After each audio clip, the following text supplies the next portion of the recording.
आपके घर में यदि कोई व्यक्ति भक्ति करता है तो आपके घर को कोई भी नुकसान नहीं पहुंचा सकता। जब तक विभीषण जी लंका में रहे तब तक रावण ने चाहे जितना भी पाप किया हो, परंतु विभीषण जी के पुण्य और भक्ति के कारण रावण सुखी रहा और शासन करता रहा।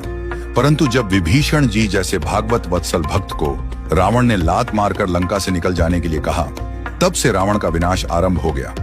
अंत में रावण की सोने की लंका का दहन हो गया और रावण के पीछे रोने वाला भी कोई नहीं बचा।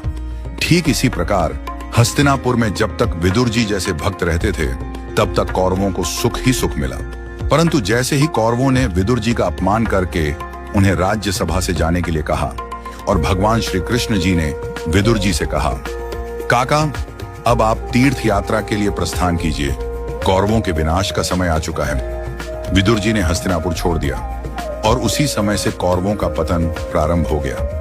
अंत में न केवल उनका राजपाट छिन गया बल्कि कौरवों का वंश भी समाप्त हो गया। इसी प्रकार हमारे परिवार में जब तक कोई भक्त या पुण्यशाली आत्मा रहती है तब तक घर में आनंद ही आनंद रहता है। इसलिए भगवान के भक्तजनों का अपमान कभी भूल से भी न करें। हम जो कमाई खाते हैं वह भी संभव है किसी के पुण्य के कारण मिल रही हो।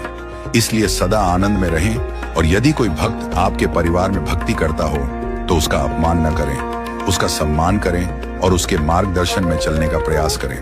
अपनी धन दौलत पद प्रतिष्ठा और शक्ति पर कभी अहंकार न करें, क्योंकि उसी व्यक्ति की बदौलत आपका संसार रूपी रथ चल रहा है। वही व्यक्ति आपका असली धन है, असली पूंजी है जो आपको भक्ति के मार्ग पर ले जाएगा। यदि वह व्यक्ति एक बार आपके जीवन से चला गया तो समझ लीजिए कि आपका सबसे बड़ा आध्यात्मिक धन चला गया और यह मान लीजिए कि भगवान आपसे दूर चले गए। यही आपकी सबसे बड़ी क्षति होगी। सत्य सनातन संस्कृति की जय। जय श्री राधे श्याम।